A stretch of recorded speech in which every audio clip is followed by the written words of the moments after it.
Hey, Dr. Dahl, how are you? There you go. Well, you're muted. I can't hear you. Hello. Oh, hi. Hey, how are you? Hi. What's up? Got a couple minutes to go and then we'll be ready to start. Okay, great. I'm just putting a Facebook post up, so hopefully we'll get a few more people in the room. But either way, we will be playing this recorded talk all through the year leading up to the next 2022 event. Okay. Should be good. And we're happy to have you. Thank you. Hey, thanks for having me. Of course. Nobody takes the time off during the week, but a lot of people will watch them afterwards. Should I try sharing my screen now? Please, let's do that.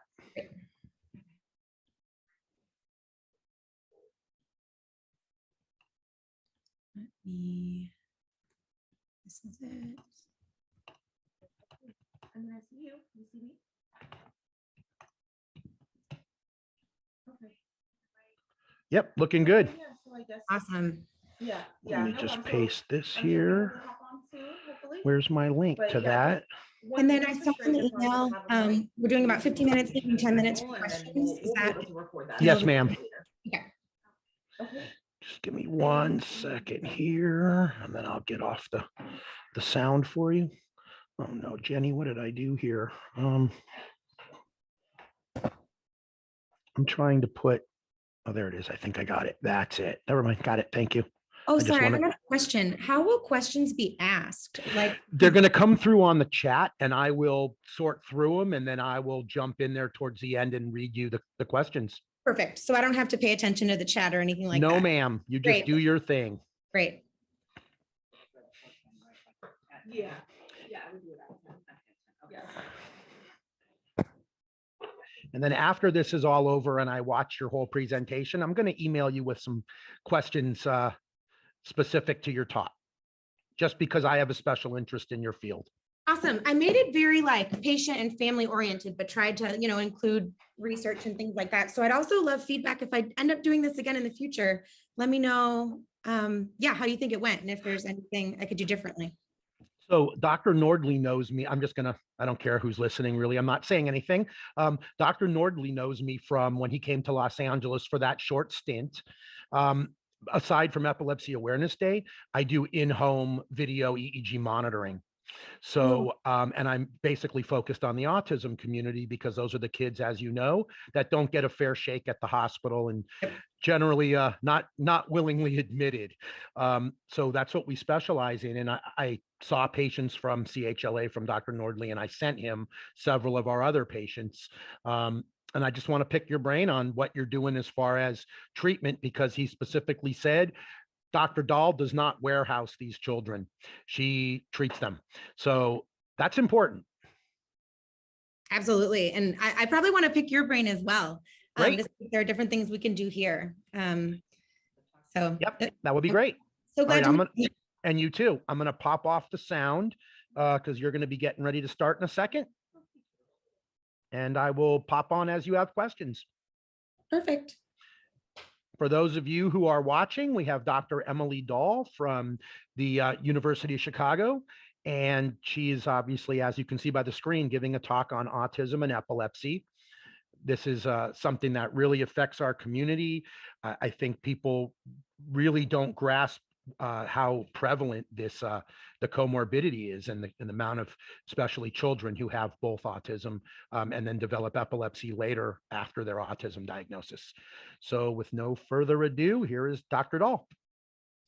Hi, and thank you so much for having me. My name is Dr. Emily Dahl. I come from the University of Chicago, Comer Children's Hospital. And yeah, I'm going to talk to you today about autism and epilepsy. I am boarded in epilepsy, so I did a 1-year fellowship in pediatric epilepsy. And autism is just a special interest of mine. After coming here for about a year now, we've developed an autism and epilepsy clinic. This clinic involves me and someone named Dr. Peter Smith in development and behavioral pediatrics. And so we see patients in conjunction who have a likely or definite diagnosis of autism, and then questions about abnormal movements or possible epilepsy. And so I've devised this talk based on those patients. And so my talk is basically the questions that I get the most and how I answer them. So at the end, there will be time for questions, but I hope this is really helpful.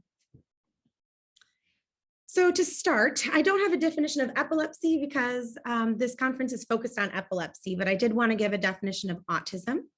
Autism in the new DSM, the most recent definition, is basically divided into two parts. It's deficits in social communication and social interaction.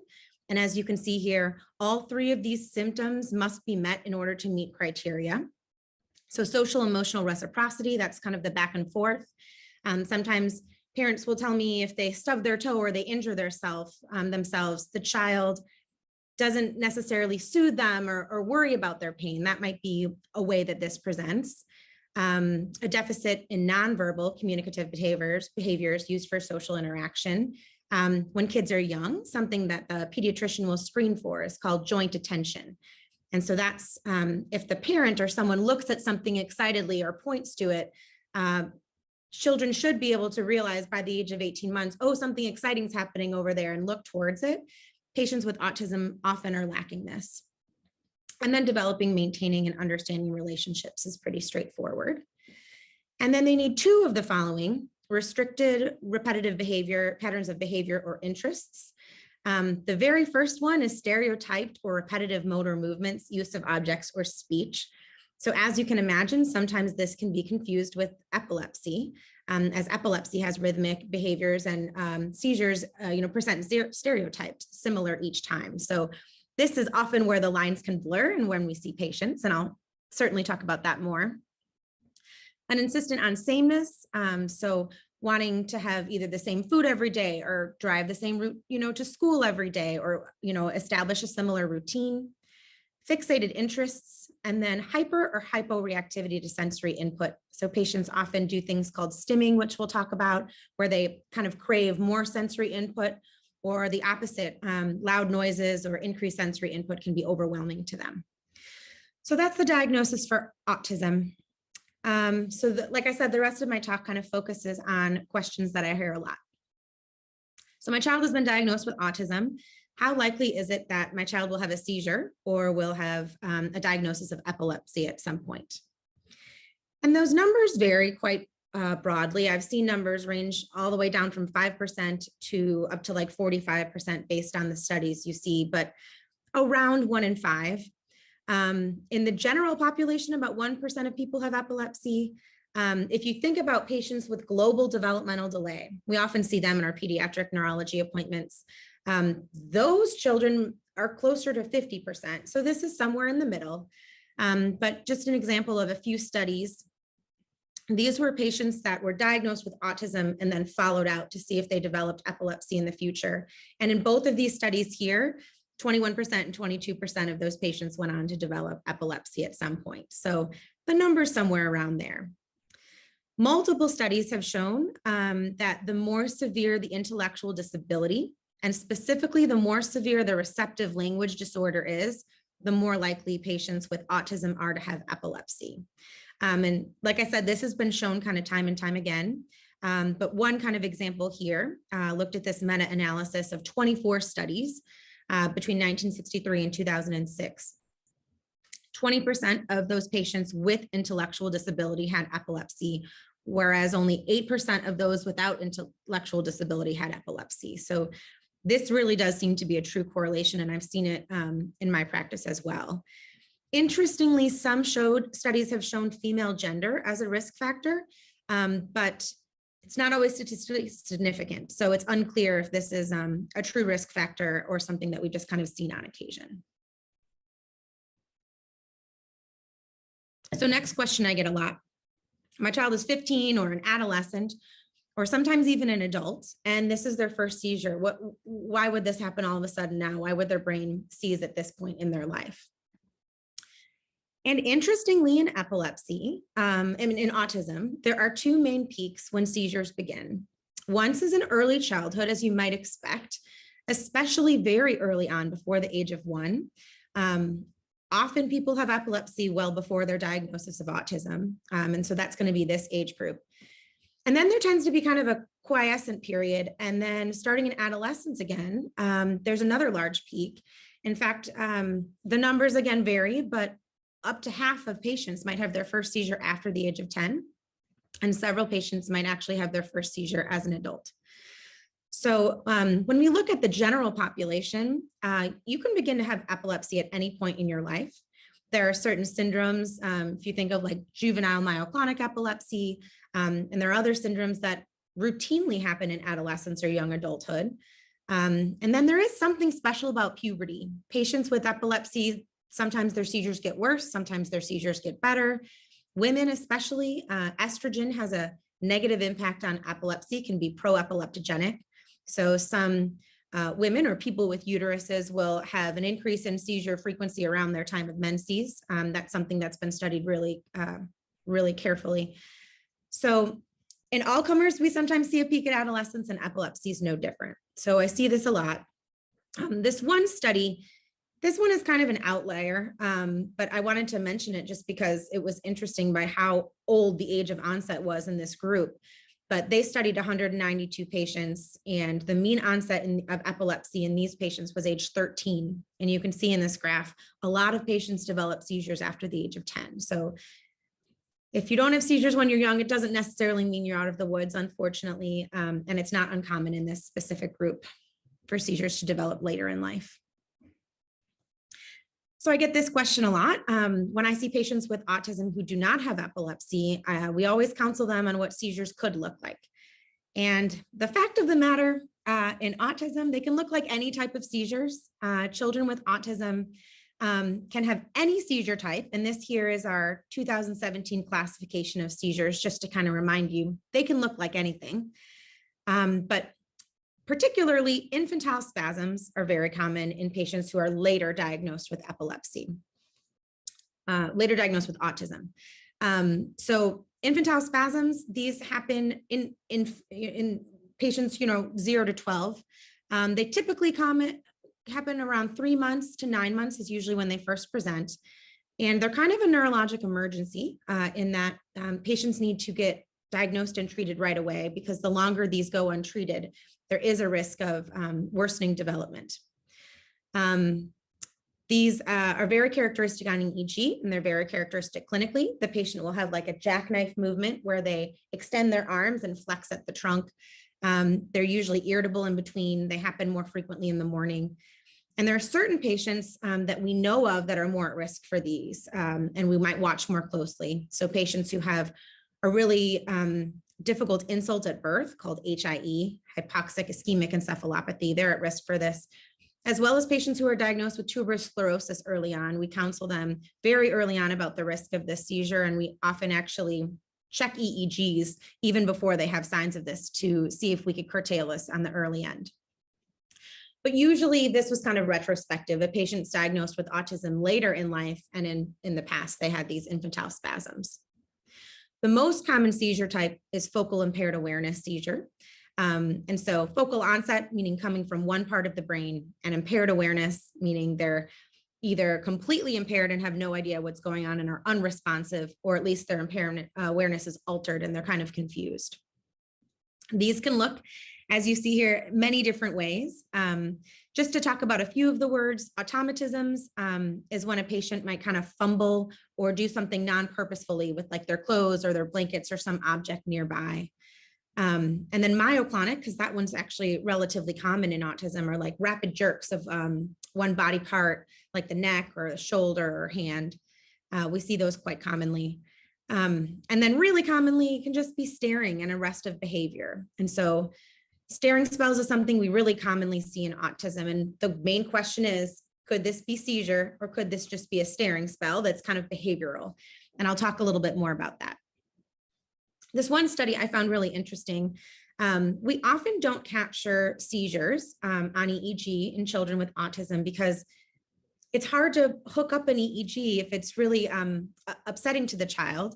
Some kids with autism, it's really difficult to put the EEG on because they don't like the way the electrodes feel on their head and you're messing with their head. And so this study was really cool because it went back and looked at patients with autism who had seizures captured. And interestingly, it was about half and half who had focal seizures only or generalized seizures only. Focal meaning starting one part of the brain, generalized meaning the whole brain at once. So certainly both can happen. And on EEG, you can see both these types of seizures or the interictal discharges, the spikes, can appear either focal or generalized. And then very importantly, I always counsel my patients on this. If your child has a regression or decline in any sort of development or performance, so all of a sudden they're speaking less, or they're not doing as well at school, or they're sleepier, or something changes and that's persistent, talk to a neurologist, because we might want to check an overnight EEG. Sometimes we find seizures at night that we don't know about any other way other than the child is having a regression.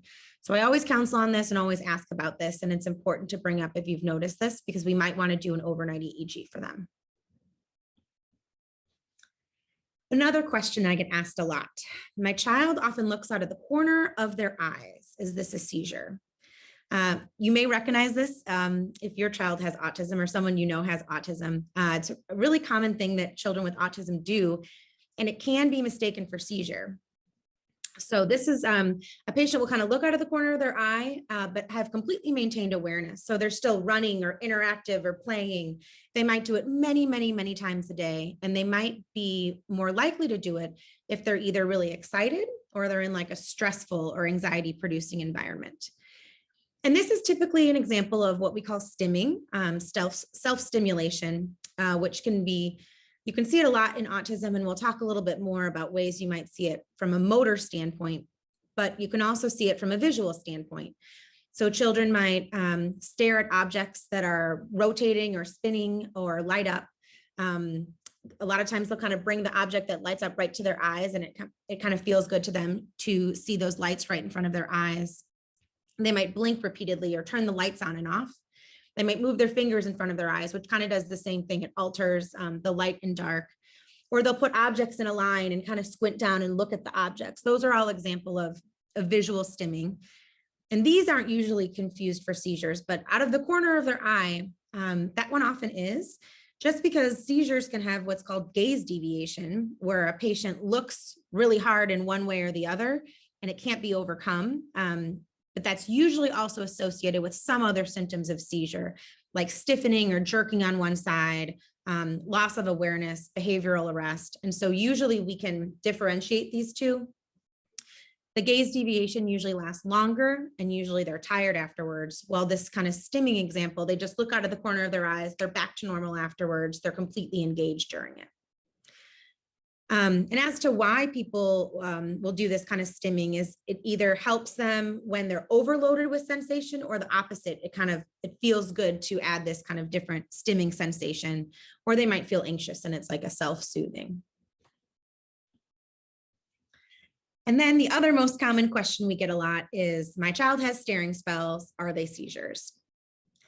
And this one can be very difficult to differentiate. We always start off gathering the history and asking the patients or the parents about what these staring spells look like. We often get an EEG, and sometimes we even get an overnight EEG. And I'll talk a little bit more about like the EMU admission for overnight EEG and what that entails. But if we're confused, the best way to answer this question is to capture one on video and on EEG, so we can look at it and say, okay, now we know pretty much for sure this is or isn't a seizure. But when they are seizures, there are important things that we'll always ask about. So how long do the staring spells happen? These two different seizure types, absence is a generalized type, focal is coming from one area of the brain, and that's kind of on our differential. Is it this, or is it just kind of a behavioral staring spell? Absent seizures last about 5 to 20 seconds. They happen many, many, many times a day. Some patients will have these up to 100 times or more every day until they get on a medication. These typically start around the age of 4 to 8 years, although patients with like something called a Lennox-Gastaut syndrome or a more severe epilepsy can have an atypical absence that starts later. There may be associated movements with it, meaning your eyes might look upward. You might fumble with your hands at the center and the midline. and you might have eyelid flutter. Afterwards, there's an immediate return to baseline. It's as if the event never happened. The patient continues doing exactly what they're used to. And then the EEG is almost always abnormal in both atypical and typical absence. We see generalized discharges, and even if you get like a 40-minute EEG, it's very rarely normal if the patient is not on medication. Focal seizures, on the other hand, typically last a little longer, more like 30 to 90 seconds. The frequency is variable. When untreated, these might happen every day, or they might happen once every several months to a year, but they're not happening, many times a day, like the absence seizures do. Onset can happen at any age. This can happen in the NICU when patients are first born as a newborn up until adulthood, and can be caused by many different things in the brain. The associated movements with these, if there are movements, there's a lot more than I listed, but as opposed to eyes looking up, they'll usually look to the left or the right. You may see something on one side of the body instead of at the midline. It's only one hand is fumbling with something. And you'll often see unilateral motor as well. So either jerking or stiffening or something like that. Sometimes you'll also see things like lip smacking. There's a lot of different movements that we'll always ask about that come along with it. If you see any movements during the staring spells, it's so helpful to tell your doctor about it. Afterwards, patients are usually tired. It's not usually a quick return to normal. They usually are very sleepy, are not as engaged afterwards, and often need to take a nap. And then on EEG, we should see something focal, either slow activity or discharges, but the EEG can also be completely normal. So the EEG can be really helpful in differentiating these staring spells, but this is kind of a thing to think in your mind when you see them, and certainly to let your doctor know if you have questions about these. So what is a stereotypy? I talked a little bit about kind of stimming already, but stereotypies are, I put purposeless in quotation marks. It's seemingly purposeless. They're not movements that are getting you towards something, but children with autism who do this, it might be to self-soothe in like an anxious environment, or to add sensory input when they're feeling kind of depleted of sensation. So purposeless to the naked eye, but the patient might feel a purpose with it. But they're repetitive and invariant or stereotyped movements. They're typically rhythmic, and they can involve any part of the body. They can be heterogeneous amongst one patient, and certainly heterogeneous amongst all patients. So common examples, you might think of hand flapping. That's the kind of one people often talk about with autism, where children will get excited or nervous and they'll flap their hands. I always think, then this kind of dates me, but I always think of Wallace and Gromit with this, if you've ever seen that. But he loves cheese, and whenever he talk about cheese, he'd do this with his hands, and he'd go, "I love cheese, Gromit." And I tell patients about that because that's a reminder that if you have a stereotypy, it doesn't mean for sure you have autism. A lot of children have stereotypies and grow out of them. A lot of adults even have autism, like Wallace. But children with autism have them far more commonly than other people. And children with autism often have them more severely, more frequent, and they're less socially appropriate. So they could even, involve head banging or something like that has a social stigma. Rocking of the body back and forth, walking on the tiptoes, looking at spinning objects or bright lights, and like I said, lining up or running objects across the peripheral vision. They're often triggered by some sort of feeling of excitement or anxiety, but they don't have to be, and they can happen all day long, and they're usually stereotyped for the patient. These are not seizures, though, and to help differentiate them, there's no change in consciousness. They are always completely alert during them and can kind of go back to playing as they normally do. And because they're repetitive and we see them a lot, we often encourage families to take a video recording of this when you see it. If there's any question, could it be seizure? Because when we watch the video, we may pick up on something really subtle that you didn't pick up on necessarily, or you didn't think to look at, that makes us think, oh, this is more likely seizure or less likely seizure. But sometimes they can really, the line can kind of blend. I had an infant who, she was like maybe 9 months old or so, and all day she'd go like this. And the parents were really worried that was seizure. But sure enough, we got an EEG and it was normal and everything. And that was a stereotypy. And she never went on to develop autism. But sometimes they can also have like jaw clenching or stiffening, and they can really be perplexing. Is this a stereotypy or is this a seizure? And we might want to get an EEG or bring them in for an overnight EEG and capture one of these if we're not sure which this is. So if it isn't a seizure, what else are we thinking of? My child has an abnormal movement, or we've noticed something abnormal. You're saying it's not seizure, then what is it? Could be stereotypy, like we just talked about. Especially with staring spells, it's often behavioral. So the child might be overwhelmed with some sort of stimulation and they're just kind of shutting down and they can't really take anything else in. They might just be distracted and kind of ignoring mom calling their name or something. Or it could be because there's ADHD going on and they're having trouble focusing or they're distracted. Or maybe a lot of children with autism have difficulties with sleep. Maybe we're not getting good sleep at night and so we're distracted, not paying attention during the day. There's a lot that kind of goes into this behavioral category. Stereotypies is a common one. And then, like I told you before, we always want to know if there's any regression or decline in development, but that happens in autism sometimes. So if we get the overnight EEG and we're not seeing nocturnal seizures or frequent epileptiform discharges, we might be able to attribute that to the autism itself. Another thing we ask about is daytime sleepiness, or sometimes patients will kind of out of the blue start wetting the bed. That might be another reason to get an overnight EEG, either in the hospital, or sometimes the EEG can even come to you in the home. And if we don't see EEG seizures or epileptiform activity, it might be because the patient isn't getting good sleep for other reasons, and we have to evaluate their sleep. Less commonly, it could be movement disorders. Patients with autism can have movement disorders. Tics are common in all children. So these are movements that they're kind of on the realm of voluntary and involuntary. They often start in the head. So they might have like blinking, repetitive blinking, or grimacing, or twitching of the head or shoulder or neck. And these feel a little bit uncomfortable until the child lets them out, and then they feel a little bit better about them. So there are other movement disorders that we may end up diagnosing if we see abnormal movements and we decide they're not seizures. Certainly stimming, like we talked about, and then sleep disorders, or often we'll find out it's some sort of pain. If the patient's doing something repetitively and is unable to talk or communicate fully, you always want to look at, is there something else going on, especially if this is new onset? Are they having headache? Are they having belly pain? Is there something that they can't really describe to you due to impaired communication? So something to think about, especially if it's kind of new onset repetitive movements.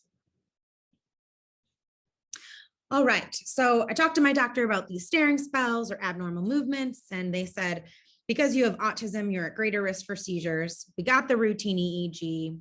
We're still not sure. They said we have to go to the EMU. What does that entail? So the EMU admission, typically there'll be a scheduled admission where the patient already knows ahead of time they're coming in. And as you can imagine, it might be kind of traumatizing because we're going to the hospital. This is a new place. We're going to stay there overnight. They're putting all these sticky electrodes on my head. So there's a lot you can do to prepare for it. Ask your institution about child life. Child life can be absolutely amazing with this group, and they can come up with things ahead of time that will soothe the patient. So different institutions might have lava lamps or soothing music or other sensory toys.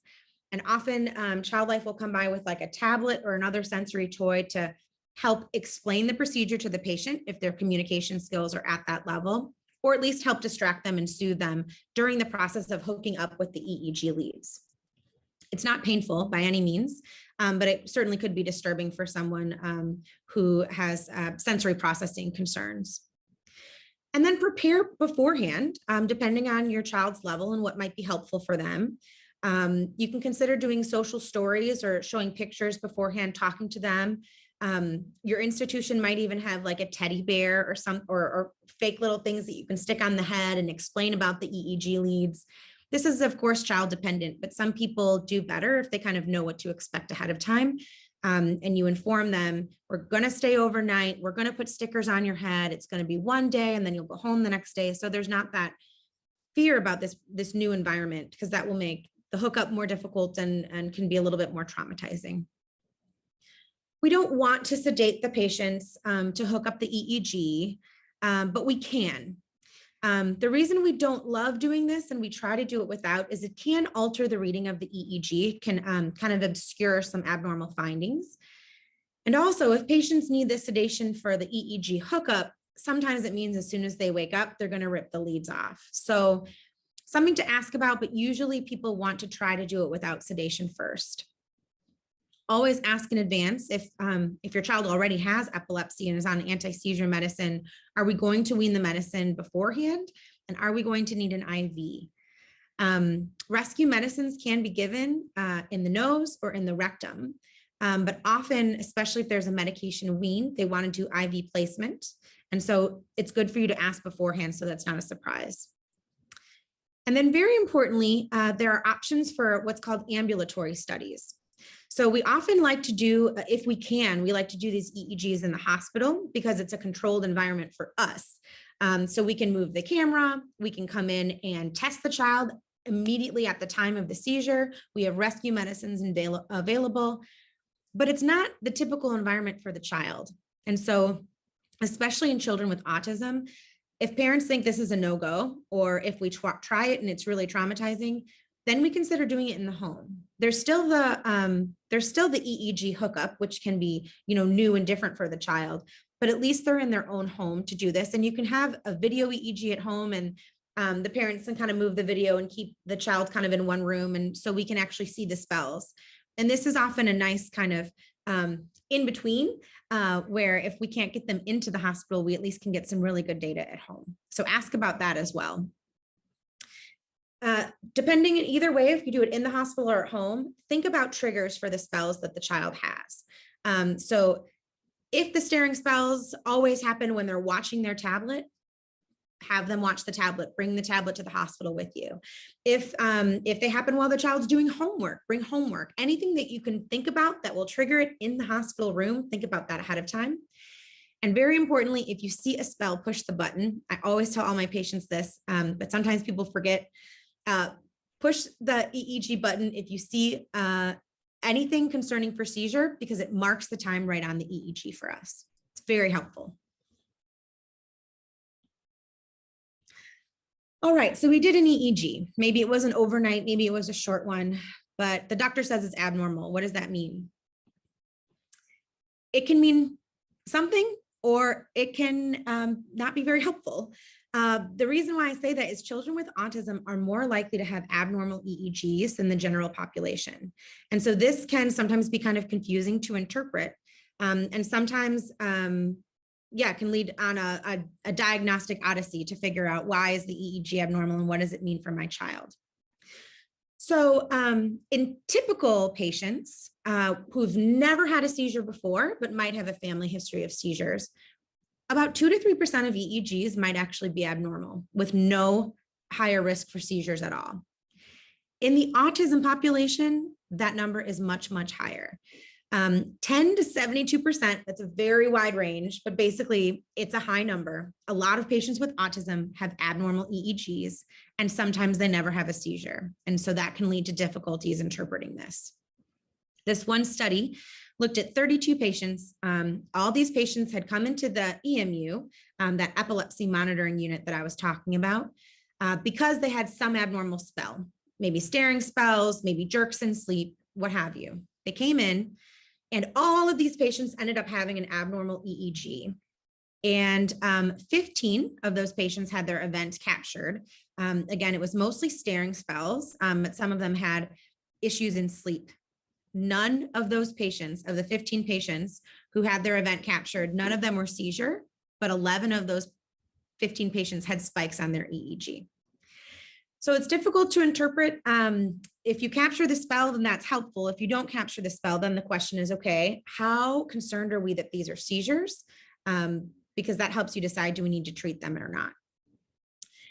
There also needs to be more research about this in general. And so this is a a big interest of mine from the research perspective. But if we see these abnormal discharges, what does that mean if it doesn't mean epilepsy? Is it possible that these discharges are contributing to the condition itself? Is it possible that they're affecting cognitive development and causing, difficulties? Do they need to be treated? And then, like I said, are they related to the spells in question? As of right now, we don't treat an abnormal EEG if we're not sure that they're seizures, but this certainly requires more evaluation in the future. And so for this reason, another question I commonly get is, okay, we've been diagnosed with autism. Do I need an EEG? And if we don't have concern for seizures, typically a screening EEG is not recommended, because if we see that it's abnormal, then we come to the question of, do we need anti-seizure medicines? And it can be a little bit hazy. Every once in a while, the EEG can give us a really good clue into the underlying cause of autism. So this is one example of something that actually has a kind of specific EEG finding and might lead you to a diagnosis if you hadn't tested this already. Now, the recommendation of the American Academy of Neurology, Child Neurology Society, American Academy of Pediatrics, everyone agrees if a patient is diagnosed with autism, they should have Fragile X testing done, particularly if they're male. So hopefully this has already been done, but not necessarily. Fragile X syndrome is something that's X-linked. So it's on the X chromosome, and it's a mutation in this gene called FMR1. Things that are X-linked are more likely to affect males than females. And so we much more commonly see this in males, and males are more severely affected, but females can also have this diagnosis. Patients have intellectual disability, often have autism. They have large ears and testicles, and they have speech and language delay. And about 1 in 5 will also have epilepsy. The reason it's important to check, it's the most common inherited cause of autism. And on EEG, you don't always see this, but they often have these very particular types of spikes that are in the central and temporal regions of the brain, and they look a very specific way. And so if we see this in a patient that does have autism, it might make us think, could this be Fragile X? And have we tested for it? And if not, we should test for it. Another one where the EEG might actually tell us something about the patient is called Angelman syndrome. This is, there's a few different ways this mutation can happen, but it's a loss of the contribution from the maternal side on a certain chromosome 15. It doesn't necessarily mean it comes from the mother. It can happen what's called de novo in the patient, or it can be a mutation in this gene UBE3A. These patients have developmental delay, often have autism. They can have dysmorphic features. They can have ataxia or incoordination. They're often very happy. They may have kind of inappropriate laughter at times, and most of these patients have epilepsy. And very commonly their EEG looks like this. This is called notched delta. Delta just refers to how quickly or slowly you see the pattern across the page. So a delta is the kind of, I can point here, it's this kind of big, slow rhythm that happens 1 to 3 times per second. And the notched part is that we see little spikes at varying points around that delta. This is not specific for Angelman syndrome. We can see it in different types of epilepsy, in different genetic disorders, but it's very, very commonly seen in Angelman syndrome. And this EEG is actually from one of my patients. He is a 3-year-old male who has autism and low tone hypotonia. And we had done a pretty good diagnostic workup, but I never looked for Angelman's in him until I saw this EEG. And then we did test for Angelman's and he had it. So in this case, the EEG actually helped provide the diagnosis for the family, which is helpful in genetic counseling and helpful in which anti-seizure meds you pick, as well as kind of talking about prognosis. So this is one of those times the EEG was actually helpful in the diagnosis, in addition to diagnosing seizures. So let's say your child was diagnosed with epilepsy. Now, how do we choose a medication? This is more difficult in patients with autism than it is in the general population because there's a lot of things to think about with different behavioral comorbidities that come with autism. There's not one fix, there's not one medication I would recommend in children with autism more than other children, but you really have to take the patient into the whole picture. Based on what type of epilepsy they're diagnosed with, if it's focal, if it's generalized, if it's a syndrome, that's of course the first thing that we're going to look at to help guide us on which medication we choose. But this is kind of a list of things to kind of think about when you're picking a medication that might really impact the patient's behavior. So consider behavior. If the patient is aggressive, irritable, prone to sadness or depression, you might consider avoiding levetiracetam because this can worsen things. You might consider reaching for a medicine like lamotrigine or valproic acid because those can stabilize mood and make things like depression, irritability, behavioral comorbidities even better. Just something to think about. We also want to think about compliance. So there's a medicine called lamotrigine that you can't miss multiple doses of this medication and just keep going. You have to start back at the beginning because there's a high risk of rash. So if there's a chance that the patient's going to only be intermittently getting this medication and might go for days at a time refusing to take it, we don't want to start this one. Think about appetite. A lot of our kids are really picky eaters or don't eat very much. They already have kind of an appetite suppression. So you want to avoid zonisamide or topiramate if they have appetite suppression. On the other hand, some of our patients, only eat pizza, French fries, and mashed potatoes, and they might be overweight. With those patients, you might actually consider trying one of these medications, and you might want to avoid valproic acid. Blood draws. Some children with autism are perfectly fine with this, and some it's such a fight to get blood drawn that you might just want to avoid medication for that reason. And so a lot of these do have blood draws, but some of the ones that really require more frequent blood draws are valproate, felbamate, and cannabidiol, CBD. And so you might want to avoid that if the patient's not going to do well with blood draws. And then think about the formulation options. Tablets, capsules, liquids, sprinkles, which the tablets can be opened up and sprinkled in like pudding, and then chewable. If there's one or the other that's going to be easier for your child to take, then think about that, and that might help guide the management. But we have a lot of different anti-seizure medications, and so it's more important to think of the whole patient in kids with autism and making sure that we're not kind of setting it up for failure. All right, so that was kind of my main portion on the epilepsy part. I wanted to talk a little bit about this because children getting diagnosed with autism in the time of COVID, often there's long wait lists. And so I wanted to give you a little bit about my experience with autism. Before becoming a pediatric neurologist, I was actually a behavioral therapist. And so I wanted to talk a little bit about things that I've done with patients and a little bit about the therapies that you might be recommended if your child is diagnosed with autism. So a little out of the scope of epilepsy, but a really important question to address. So one of the common therapies, in fact, the most common therapy that's specifically autism specific is ABA, or applied behavior analysis. Basically what ABA is it's teaching behaviors or teaching good behaviors or minimizing socially inappropriate behaviors. And so they do these things called discrete trials where they'll kind of tell the patient to do something, and when they do it appropriately, they positively reinforce it kind of over and over again. So the child kind of learns that this behavior is appropriate or is good, or vice versa. If it's an inappropriate behavior, kind of learns not to do it. This is a super important aspect of the therapy of autism and can also help with speech, with communication. So many aspects of autism can be really taught and affirmed through ABA therapy. There's another method that you might not know of as much. This is kind of not talked about, I think, as much and kind of an initial diagnosis of autism, but it's called floor time. Or DIR, the Developmental Individual Differences and Relationship-Based Model.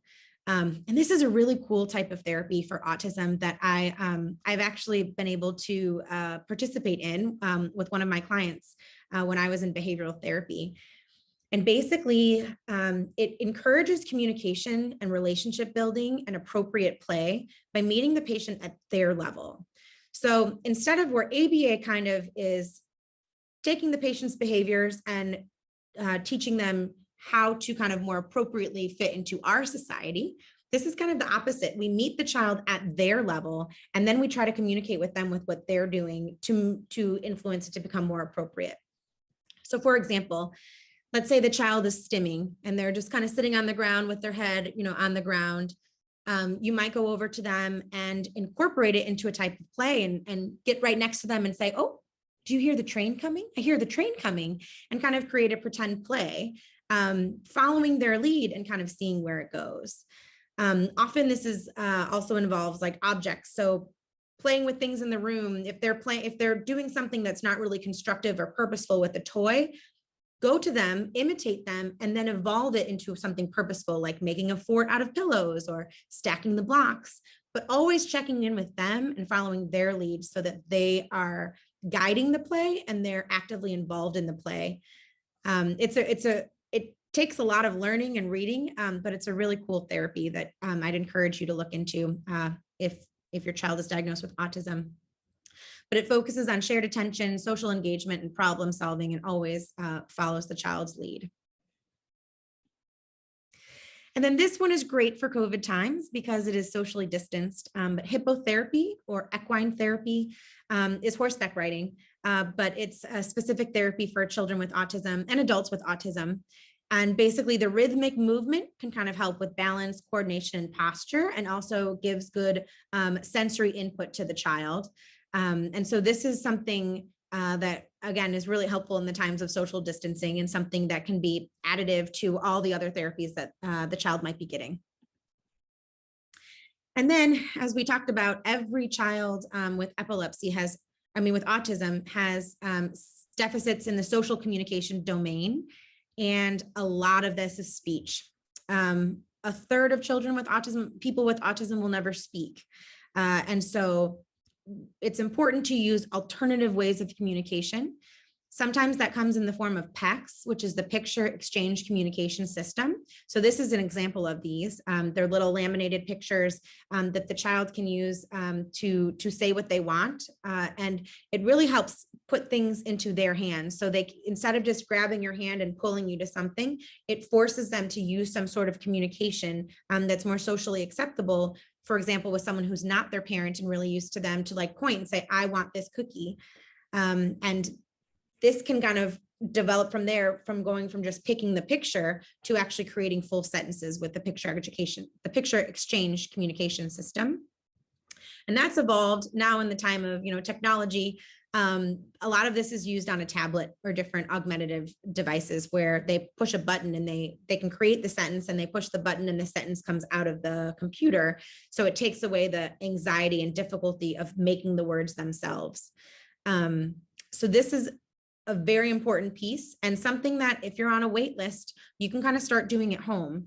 Of course, you may not be trained like a speech therapist is, but it gives the child the ability to communicate and really helps them feel more autonomous, and often really helps behaviors because they're not as frustrated because they can't communicate.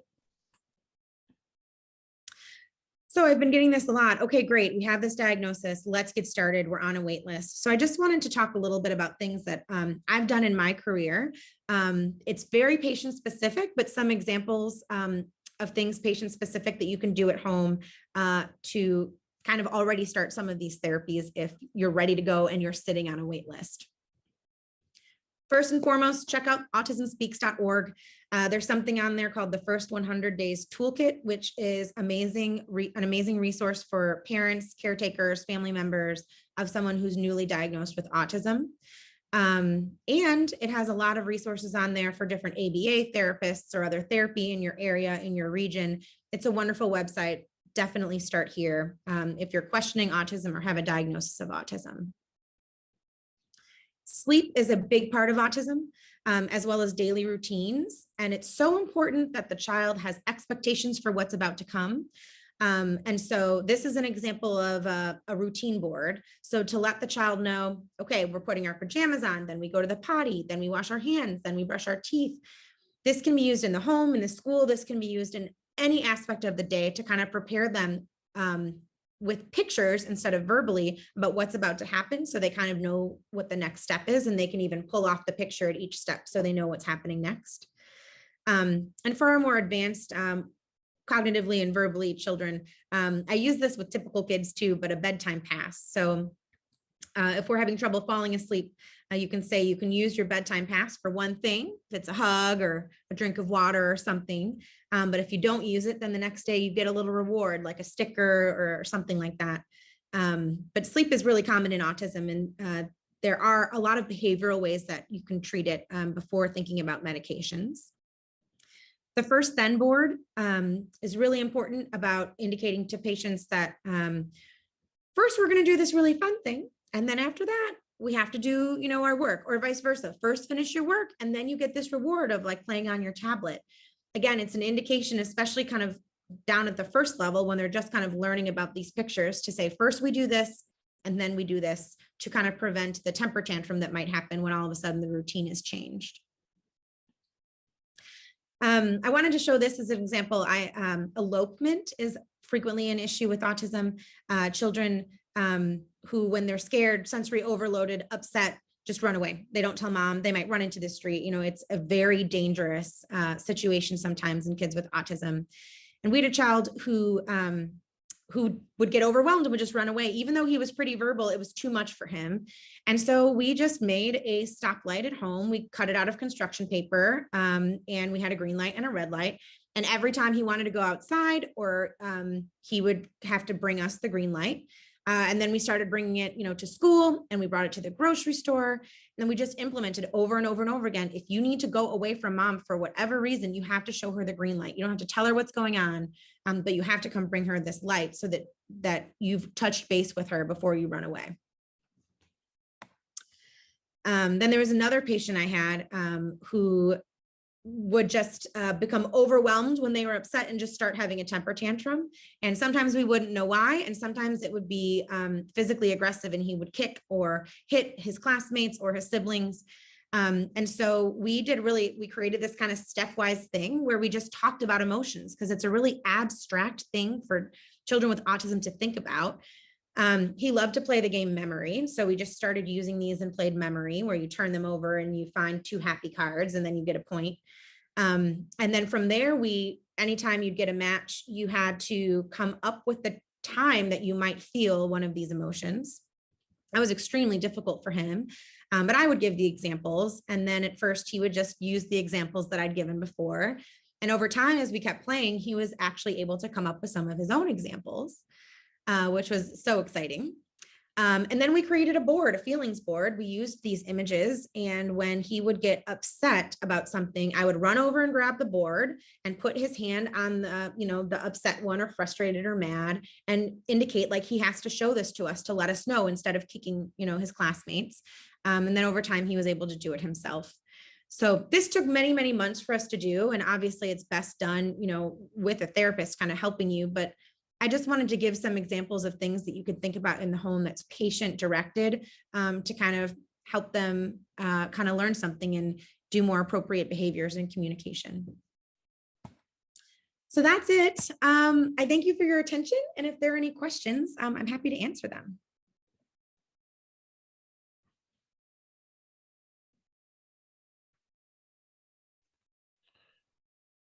Not looking like anybody has posted any. I had a few questions from here's a question. Let me get it. I was going to say I had a few questions myself, but you answered them. When should a parent with a child who has ASD, epilepsy, or other comorbidities and is medicated with an AED and a stimulant discuss medication change when behaviors become problematic? That is a common scenario. And the seizures are under control. Okay. So seizures, let me see if I can pull up to just kind of read it again. So seizures are under control. We're on a stimulant and an anti-seizure medicine when discuss medication change. So first of all, a common question from all comers is, we're on a stimulant, we're on an anti-seizure medicine, we have epilepsy. Could this stimulant worsen my seizures? And the short answer is yes, but very, very uncommonly. In some of the studies that they did when they were looking at stimulants, seizures were something that they found in the patients. And so it's kind of listed as a side effect, but I've seen it extremely uncommonly. And so typically, if the patient has ADHD and needs difficulty, has difficulty focusing, I'd say still try the stimulant. And if you see an increase of seizure frequency that's pretty clearly related to it, then you can pull back because it can affect development and learning so much that I always say it's worth trying because the risk of seizure is so low. As far as when behavior becomes problematic, it's really patient dependent and medication dependent. And so the medication levetiracetam, that one is notorious for behavioral issues. And so they're usually dramatic. So I tell my patients ahead of time, if we're going to start this medicine, levetiracetam, and your child completely changed, it's like flip a switch, then there's a good chance it's the medication and I'm probably going to change it. If they've been on it for a really long time and all of a sudden, yes, it is real. I'm avoiding the brand name, but that rage is real. If they've been on this medication for a really long time and all of a sudden behaviors are a little bit worse, I'm a lot less likely to blame it on the medication. That one's the most notorious. I mentioned in this talk valproate or valproic acid and lamotrigine are two that are more common to kind of help behaviors and kind of calm things down. So if they are appropriate with the patient's other comorbidities and with their type of epilepsy, that's something to think about. But any of these medications can change behavior because they work on the brain.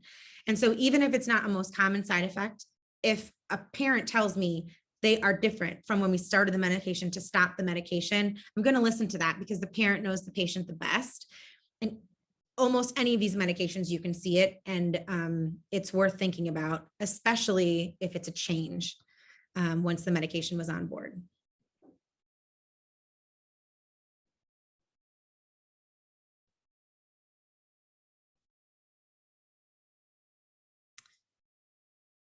Okay, so I see this question. I have two autistic sons, the older one that has intractable epilepsy and ESES. Does that put my younger son at even higher risk of epilepsy? Genetic testing, whole exome hasn't given any answers yet. They've looked at studies on this, patients with autism, and just like the rest of the population, having a family history of epilepsy does increase your risk of epilepsy. And in autism, again, they saw that variable was true, that a family history increases the risk of epilepsy, even if the other patients who had epilepsy were not autistic. So it's hard to answer and say for sure, but I think the short answer is yes, because the sibling has autism. It's very possible that they have the same underlying gene abnormality. So I would watch your other son even more closely for signs of seizures, but it's certainly not a definite yes. It's just kind of another tick that says, oh, if the brother has autism and epilepsy, the other one might too. Have you seen kids on the spectrum who are nonverbal respond to lamotrigine, especially where language is involved? I've had this question asked about a few different medicines, actually. The other one was oxcarbazepine, which is interesting because they're both sodium channel drugs. There's nothing really, there's nothing in the literature that really says definitely these medications will enhance language and development. But that's, I think, one of the key questions in autism is treating the EEG. Could treating the EEG help them? And as of right now, we think that's no, but I wonder if having more spikes, if we might ultimately find that could be helpful. And similarly, if we use specific medications to temper down the spikes and to stop the seizures, could language improve things? So I've heard this. I have not personally seen it happen. I did have one child that we tried oxcarbazepine. We chose oxcarbazepine based on the literature we saw, and it didn't really seem to have an impact. But I think this is certainly something to look into in the future. Are certain medications more beneficial in autism than others?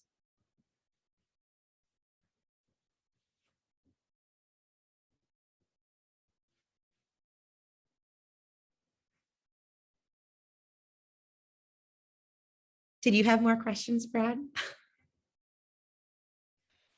I'm hoping somebody else has questions for you, but you've answered everything. This was amazing presentation. I plan on sharing this recorded presentation with so many families that we have through our event, as well as in my professional business working in the autism community. This was excellent, really excellent. Well, thank you. Thank you for your attention. Thank you for joining, and people who'll be watching in the future. Thank you for listening. Thank you. Happy to have you, Doc. Bye.